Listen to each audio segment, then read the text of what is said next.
Welcome to the Beyond Medicine podcast.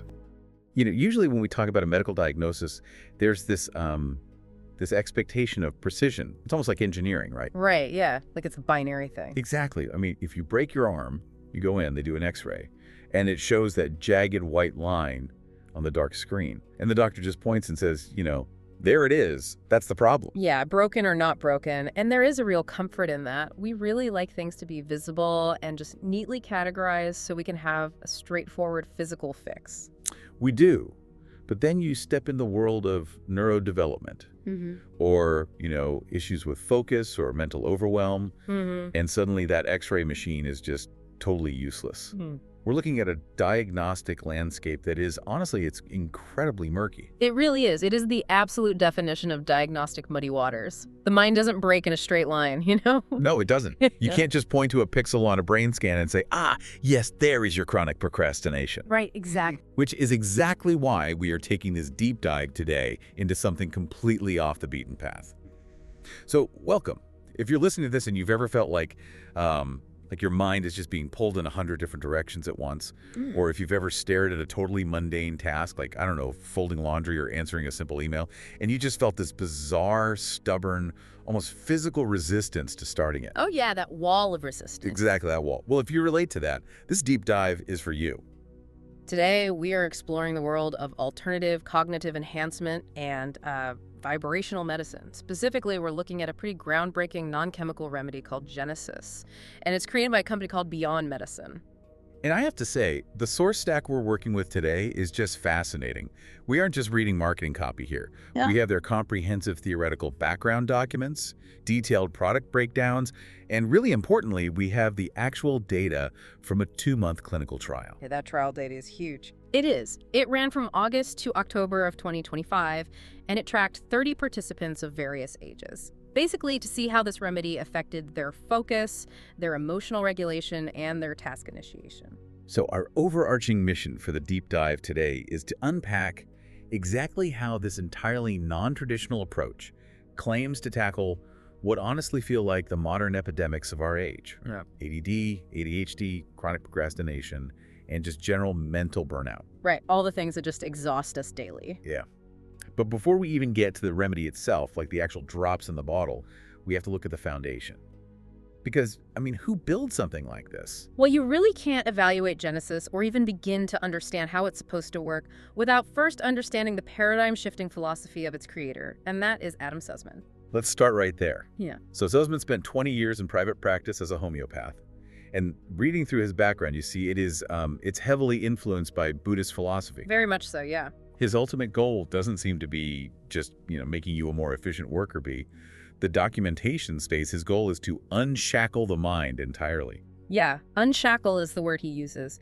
He's looking to address the root causes of disease, whether those are mental, emotional, or even ancestral entanglement. Ancestral entanglements? That is a big concept. It is. And if we look at how that plays out in practice, Suzman is looking at human suffering through a deeply holistic lens. Like before Genesis, he created a highly successful range of remedies known as the Trinity. Right. The individual components were called Liberation, Redemption, and Blue Lotus, I think. Exactly. And the underlying premise of that range was about bringing unresolved memories into a person's dreams and their waking life to allow for actual closure. Which, that is a very different starting point than a pharmaceutical company trying to synthesize a chemical stimulant just to keep you awake at your desk. Completely different universe, honestly. It is. And the wider Beyond Medicine system goes even further into this holistic, almost mystical territory. They integrate ancient healing technologies, mantras. And I have to admit, when I was reading the background document, I hit a section where my skeptical arm definitely started buzzing loudly. Oh, I know exactly which part you're talking about. Right. It mentions using the DNA of immortal jellyfish, combined with multiple forms of gold, to try and slow cellular aging. Yeah, it definitely sounds like science fiction when you first encounter it, but it's rooted in a very specific philosophy of profound, fundamental regeneration. Okay, regeneration, sure, but immortal jellyfish. Well, think about conventional Western medicine. If you present with a lack of focus, the standard protocol is to give you a chemical to suppress the distraction, right? You just force the brain to narrow its bandwidth. Yeah, you just block everything else out. Exactly. But Suzman isn't interested in suppressing symptoms. He is focused on a concept he calls repatterning. Repatterning. Okay, let's unpack this because I love a good analogy. To me, it feels like treating the mind like a computer. Your standard chemical-focused prescriptions, they act like a really ruthless task manager program. Oh, that's a good way to look at it. Right, they just force close a bunch of noisy background apps so you can finally look at one single window on your screen. But Suzman's approach with repatterning is saying, no, let's not just force close the apps. Let's rewrite the deepest code of the root operating system. That is a highly accurate way to frame it, actually. He wants to change the operating system from one that runs on anxiety and hypervigilance and inherited trauma to an operating system that's based on natural flow. Natural flow. Yeah, he's trying to set up new archetypal blueprints of confidence within the nervous system. The whole goal is to give the body and the mind a totally new standard to work off of so the user can actually remember what it genuinely feels like to be connected and accomplished. All right, so he wants to rewrite the operating system. But how do you actually code that? Because looking at Genesis, it doesn't read like a standard pharmaceutical label. Not at all. Practically speaking, Genesis is a liquid. It comes in a little 10 milliliter glass tincture bottle.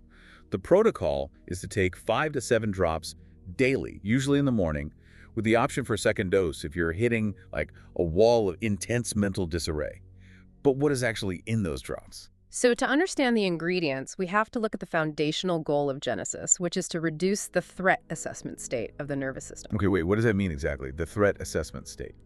Well, for a lot of people struggling with ADHD or just severe mental overwhelm, the brain is locked in a constant loop of scanning the environment for threats. Oh, okay. It's a survival mechanism that's just gone into absolute overdrive. When your nervous system thinks it's in danger, every single distraction, like a notification ping, a loud noise, a random passing thought, it feels like a high-priority emergency. Oh, wow, yeah, that is exhausting. It's completely exhausting. Genesis aims to calm that specific alarm bell down, basically allowing the user to simply interface with reality as it is without the underlying anxiety. Which sounds great in theory. But the ingredients listed to achieve this, this is where I really had to play devil's advocate. Fair enough. Because if you're listening to this and rolling your eyes at what I'm about to read, I am right there with you. This is not a list of B vitamins and magnesium. First up, the formula contains a vibrational form of Amanita fulva, which is a mushroom. Right. And the documentation claims it enhances repetitive task focus without causing boredom. But it specifically says a vibrational form. Yeah, and this is where we have to step completely outside the biochemical model. How so? In a biochemical model, a physical molecule goes into your stomach, it gets into your blood, and it physically binds to a receptor in your brain. Vibrational medicine operates entirely differently. It relies on the energetic model. So there isn't actually physical mushroom matter in the drop. Exactly. There's no physical mushroom. It's the energetic resonance of the mushroom. And this actually ties directly into the next ingredient you're probably going to mention, which is the gold. Yes. Okay, the gold. The formula includes 3 distinct forms of gold: solid, liquid, and burnt. And it says the gold acts as a high-frequency carrier, delivering messages to the cells. Right, and if we look back at the history of alchemy and traditional medicine, gold has been used for centuries for exactly this stated purpose. Really? Just to carry messages? Yeah, it wasn't just about wealth. Alchemists believed gold had the capacity to carry and conduct energetic resonance better than practically anything else.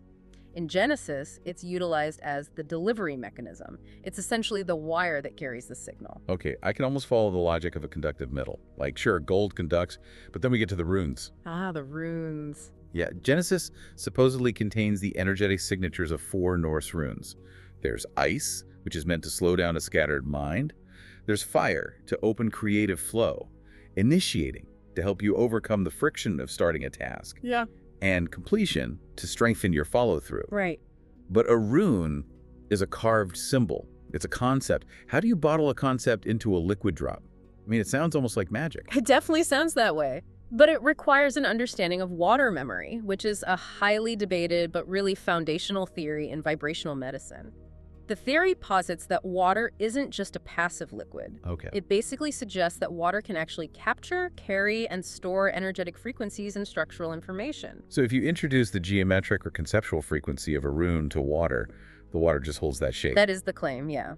The water takes on that energetic blueprint, and that applies to the final and perhaps most esoteric ingredient in Genesis, which is the golden spiral remedy. Right. Okay, this is the one that really made me pause. Because the background documents say this specific remedy is created by passing light through a physical sculpture of the Fibonacci sequence, Yeah. the golden spiral. And they direct that light into water. Yes. And the purpose is to bring the human system back into divine order and structural coherence. Think about it like a tuning fork. A tuning fork. Yeah, if you have a tuning fork vibrating at a perfect A note and you bring it close to a piano string that's also tuned to A, that string will start vibrating purely through resonance. Oh, even if you don't strike it. Exactly. It doesn't need to be struck. The theory behind Genesis is very similar. It's not a chemical stimulant shouting at your neurochemistry to produce more dopamine. It's an energetic aligner. An energetic aligner. Right. It's introducing the frequency of coherence through the golden spiral, the gold, the runes, and it's whispering that message of order to your cells. It's inviting your nervous system to resonate at that calmer, more focused frequency. A tuning fork for the nervous system. That is, it's a beautiful metaphor. But theoretical resonance is one thing. If this is just expensive, fancy water with an incredible mythological backstory, it shouldn't actually change human behavior in a measurable way, right? You'd think not, no. So let's look at the hard numbers. Did they actually measure if this changes anything? Let's bring in the data from the August to October 2025 clinical trial. Yeah, this is exactly where the esoteric meets the empirical. They had 30 participants, and they were all dealing with varying degrees of focus and attention issues. And they took Genesis daily for 2 months, right? Yes, 2 months, and they tracked very specific metrics before and after the trial period. And the data shows some pretty massive shifts. I mean, for instance, when participants were asked to rate their overall focus and attention on a scale from 0 to 10, the average score before taking Genesis was just 38%. What did it jump to after the 2 months? It went up to 77%. Oh, wow. Yeah, that is a staggering improvement in a relatively short window of time. And task initiation, which, if you struggle with procrastination, you know is that awful friction-heavy hurdle of just getting started. That metric went from an average of 39% up to 75%. That's a huge leap. It is. In fact, out of the 30 people, 24 explicitly reported experiencing noticeably less mental resistance when it was time to start a task. And it wasn't just abstract focus either. People were explicitly writing in their feedback about doing the boring, mundane tasks they usually put off. Like doing the laundry. Exactly. One person actually mentioned finally tidying their cupboards and doing basic admin without having to obsessively make lists just to force themselves into it. Another noted a significant drop in their doom scrolling habit. Which goes right back to the reduction in the threat assessment state we talked about earlier. How so? Well, doom scrolling is often a self-soothing behavior. It happens when the nervous system is overwhelmed. When you don't feel overwhelmed, you don't need to compulsively check out by scrolling. Oh, that makes total sense. Yeah. But alongside the behavioral changes, we really have to look at the safety profile. Because chemical stimulants, even the highly effective ones, they often come with a heavy physiological toll. Right, the crashes, the jitteriness, the appetite loss. How did Genesis compare to that? Really well, actually. Out of the 30 participants, 14 reported having absolutely zero side effects over the 2 months. Almost half. Yeah. 7 experienced mild discomfort, 2 noted other unclassified effects, and only 1 single person reported moderate discomfort. The researchers also asked participants to compare Genesis to any chemical medications they had used in the past. And 5 people said Genesis felt gentler on their system but provided equal or even better benefits. And 1 person mentioned it was a bit less potent than their previous medication, but they actually preferred it because it had zero side effects. Right. But as I was reading through this trial data, there was one specific metric that really caught my eye because it didn't follow the trend. I mean, everything else improved, but there was a sleep anomaly. Yes, and it's a brilliant nuance in the data that definitely requires a deeper look. On average, the sleep quality ratings actually dipped slightly. Right.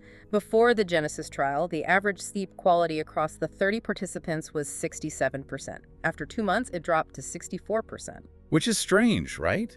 Because when you read the individual testimonials, several people heavily praised how it affected their sleep. They were saying they woke up feeling incredibly nourished and rested, yet the mathematical average went down. Yeah. Why would a remedy designed to calm the nervous system disrupt sleep? This is where we have to view the data through Suzman's philosophy of repatterning. if we apply his framework, that the goal is to rewrite the deepest operating system of the brain and bring unresolved issues to the surface, well, we can form a working hypothesis. Okay, what's the hypothesis? If Genesis is successfully forcing the brain to form new, healthier neural pathways during the waking hours, the brain might be working absolute overtime at night to integrate those structural changes. Oh, wow. That makes perfect sense. It's exactly like downloading a massive, heavy software update while the computer's in sleep mode. Like the screen is dark, but the internal fan is spinning like crazy because it's doing so much work in the background. Precisely.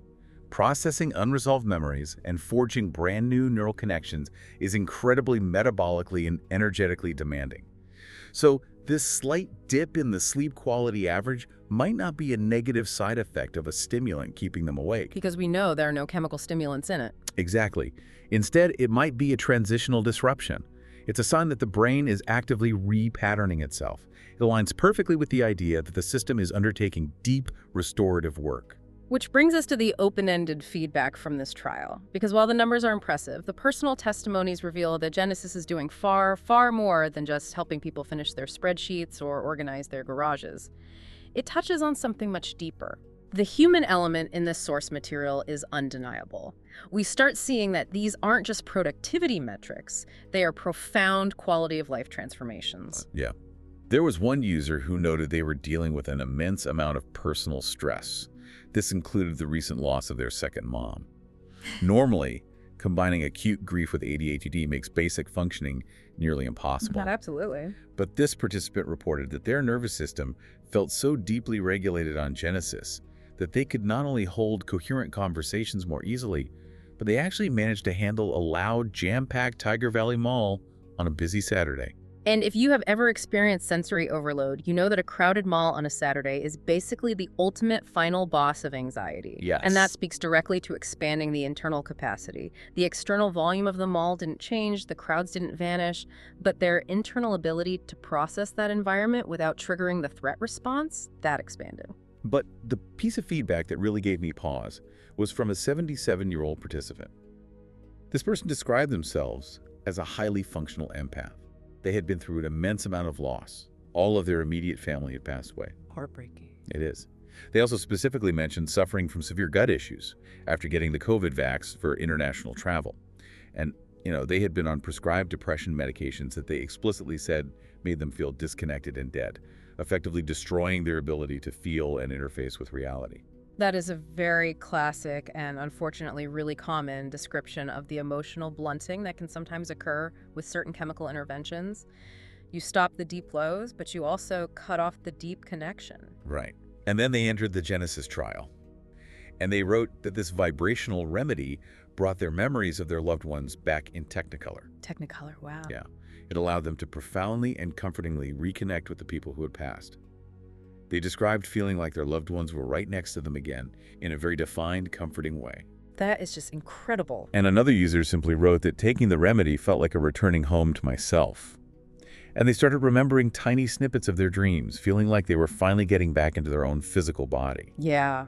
We are looking at a product that is ostensibly marketed for ADD and ADHD support, but it's acting as a profound tool for processing grief and reclaiming a person's fundamental humanity. It synthesizes everything we've been discussing today perfectly, I think. Yeah. When you finally stop the brain from constantly scanning for threats, which is the root, exhausting anxiety of ADD and ADHD, you don't just get productivity. Productivity is almost a side effect. What you actually get is presence. Productivity as a side effect of presence. That is incredibly powerful. Yes. By calming the nervous system with these specific coherent frequencies, Genesis creates a safe internal environment. And when the internal environment is finally safe, deep emotional healing, genuine connection to the past, and true engagement with the present moment can finally take place. It's not just about doing more tasks, it's about being more fully yourself. We have covered some serious ground today. We started with the Buddhist-inspired philosophy of Adam Suzman and his mission to unshackle the mind rather than just medicate it. We waded through the wildly esoteric ingredients of Genesis, from the broader beyond medicine concepts of immortal jellyfish DNA to a specific remedy crafted from Norse runes, vibrational mushrooms, alchemical gold, and the Fibonacci spiral. We really went everywhere. We did.